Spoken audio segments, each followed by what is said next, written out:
মহামান্য আদালত, আমি শুধু কিছু ভালো মানুষ করার চেষ্টা করেছি, আর এই স্বপ্ন শুধু আমি দেখিনি। এই স্বপ্ন দেখেছিলেন আজ থেকে ৪৮ বছর আগে জাতির জনক বঙ্গবন্ধু শেখ মুজিবুর রহমান। ১৯৭১ সালে ৩০ লক্ষ শহীদের রক্তে আর লাখো মা বোনের ইজ্জতের বিনিময়ে দেশ স্বাধীন হবার পর যুদ্ধ বিধ্বস্ত এই দেশে তখন নেমে আসে দুর্ভিক্ষ, লুটপাট আর দুর্নীতি। জাতির জনক তখন দিশেহারা হয়ে পড়েন। একদিন তিনি তার একজন শিক্ষককে বলেছিলেন, স্যার, আপনি তো মানুষ গড়ার কারিগর, দয়া করে আমাকে কিছু ভালো মানুষ দেবেন। আমি আবার তাদের নিয়ে চেষ্টা করে দেখি নতুন করে এই দেশটাকে গড়তে পারি কিনা।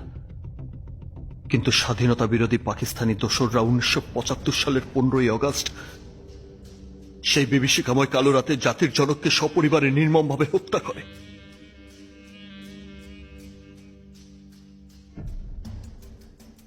এই নৈরাজ্য, এই দুর্নীতির ক্ষত আজকের সৃষ্টি নয়, ইউর অনার।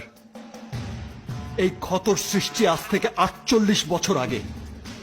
আজও সেই ক্ষত থেকে রক্তক্ষরণ হচ্ছে, আর আমি শুধু সেই ক্ষততে সামান্য মলম লাগানোর চেষ্টা করেছি। ওই দুর্নীতিবাজদের কালো টাকা ছিনিয়ে এনে এই অসহায় মেধাবী ছাত্রদের সাহায্য করেছি, সহযোগিতা করেছি, দুর্নীতিমুক্ত একটা সুন্দর দেশ গড়ার চেষ্টা করেছি।